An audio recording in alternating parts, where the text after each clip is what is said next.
नमस्कार दोस्तों, स्वागत है आपका इस शानदार जी के क्विज प्रैक्टिस वीडियो में। आज हम बौद्ध धर्म का भाग 5 और अंतिम क्लास में क्वेश्चंस करेंगे। इसमें कुछ क्वेश्चंस और साथ में उस कुछ चीज़ों का डिफिनीशन भी है, एक्सप्लेनेशन भी है, और ये सभी एग्जाम्स के लिए काफ़ी इम्पोर्टेंट हैं। और इसमें कुछ MCQ क्वेश्चंस हैं और कुछ अलग से डिफिनीशंस हैं, तो हम इसको आज देखेंगे।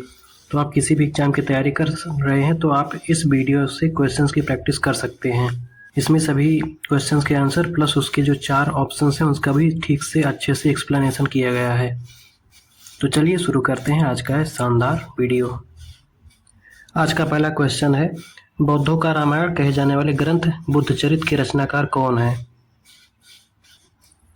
वसुमित्र, जो कि चौथे बौद्ध संगीति जो कि कश्मीर में हुआ था, उसकी अध्यक्ष थे।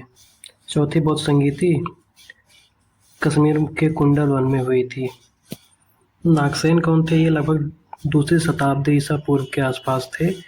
और जो एक प्रसिद्ध ग्रंथ है मिलिंद पान्हो, इसमें राजा मिलिंद, जिसे मिनांडर पहला भी बोलते हैं, और नागसेन के बीच में संवाद हुआ था, तो वो मिलिंद पान्हो में उल्लिखित है।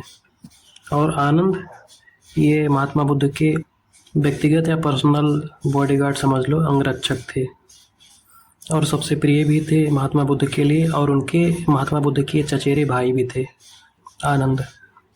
अगला क्वेश्चन है, महात्मा बुद्ध के चचेरे भाई का क्या नाम था जो संघ का प्रमुख बनना चाहता था?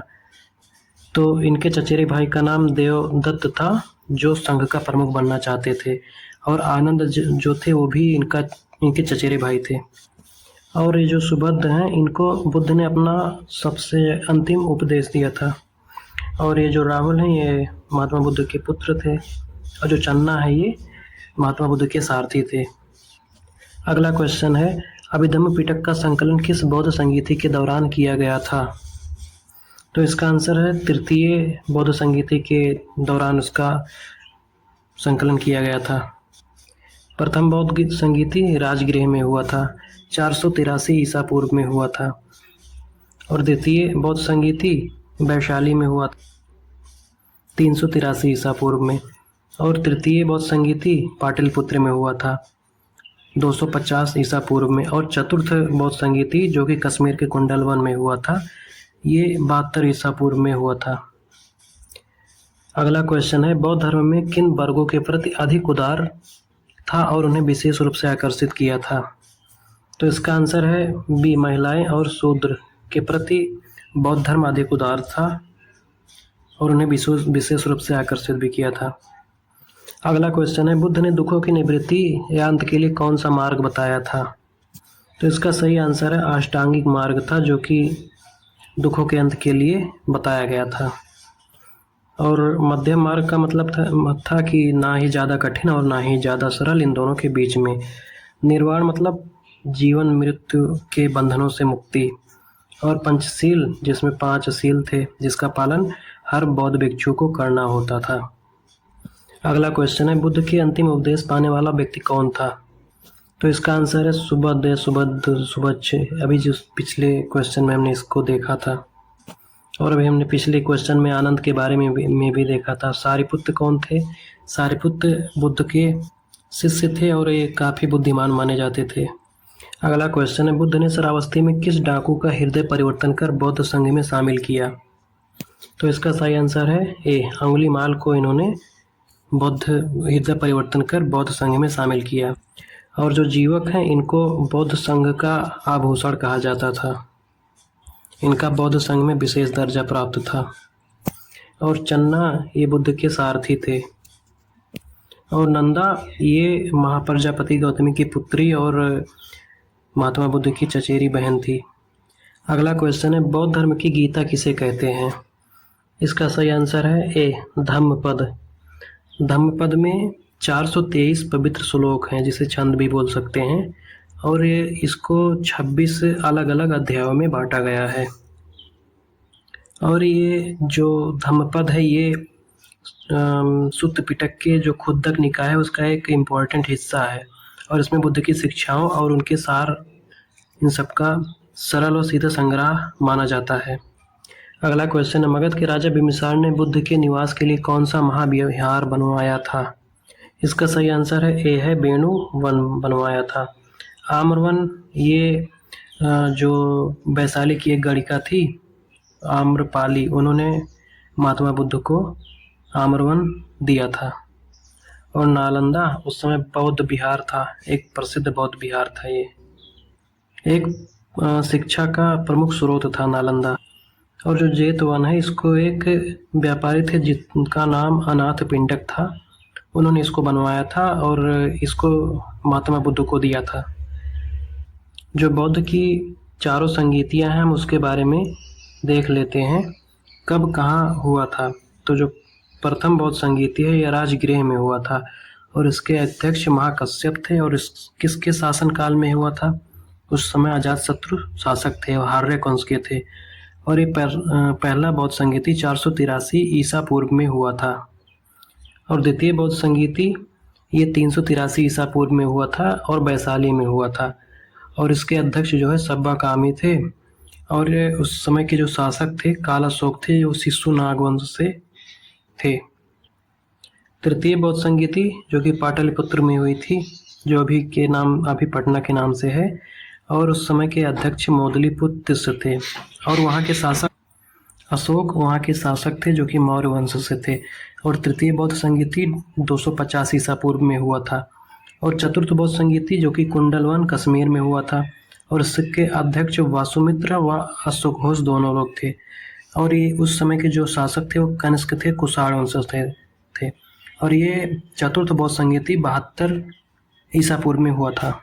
और बुद्ध के जीवन से कुछ जरूरी जो प्रतीक हैं उसको देख लेते हैं। इनका जन्म जो है कमल गर्भ हाथी से हुआ था, मतलब प्रतीक है।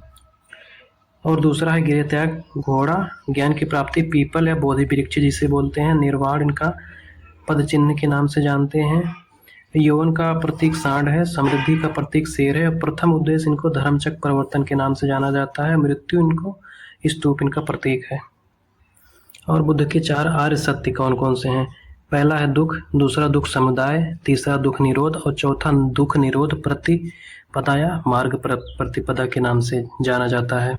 और अष्टांगिक मार्ग ये 8 हैं। पहला सम्यक दृष्टि, सम्यक संकल्प, सम्यक वाक, सम्यक कर्मांत, सम्यक आजीव है, सम्यक व्यायाम, सम्यक स्मृति एवं सम्यक समाधि है।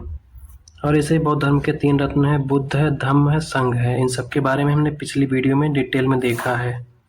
और बुद्ध द्वारा प्रतिपादित जो तत्व है प्रतीत्य समुत्पाद है, क्षणिकवाद है, अनात्मवाद है और अनस्वरूपता है।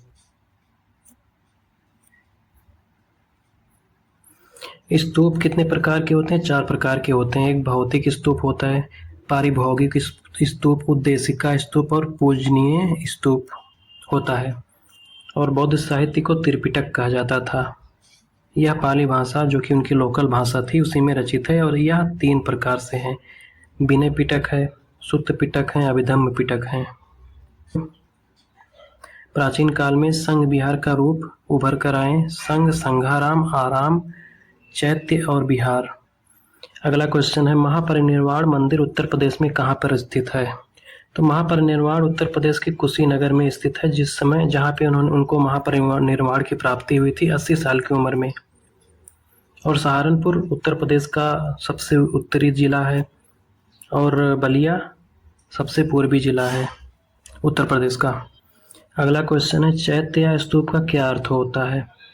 तो चैत्य का अर्थ होता है चिता से संबंधित होता है। बौद्ध विहार जहाँ पे बौद्ध भिक्षु रहते थे, मठ भी उनका ऐसे ही है, मान तो इसका मतलब ही नहीं है कोई।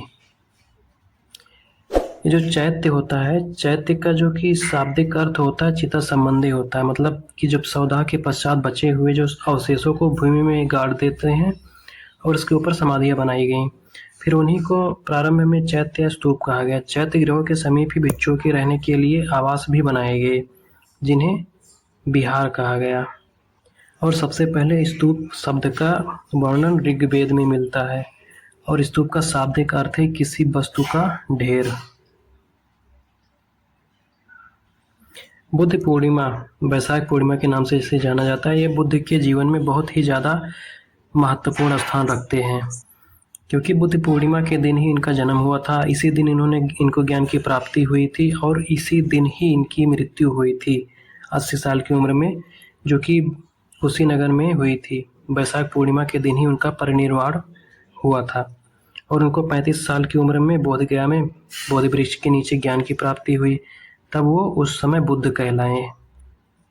और इनका जन्म जब हुआ था, वैशाख पूर्णिमा का दिन था, तब इस उनका शुरू में नाम था गौतम, सिद्धार्थ गौतम। इनका जन्म, ज्ञान और महापरिनिर्वाण तीनों की घटनाएं इसी दिन मानी जाती हैं और इस दिन बौद्ध अनुयायी बुद्ध की पूजा, ध्यान, दान और धर्मोपदेश का श्रवण तथा पंचशील का पालन करते हैं। तो दोस्तों, ये छोटा सा वीडियो था जो कि बौद्ध धर्म में कुछ इम्पोर्टेंट फैक्ट्स को देखें हम लोग। और अगर आपको पसंद आए तो लाइक करिए और चैनल को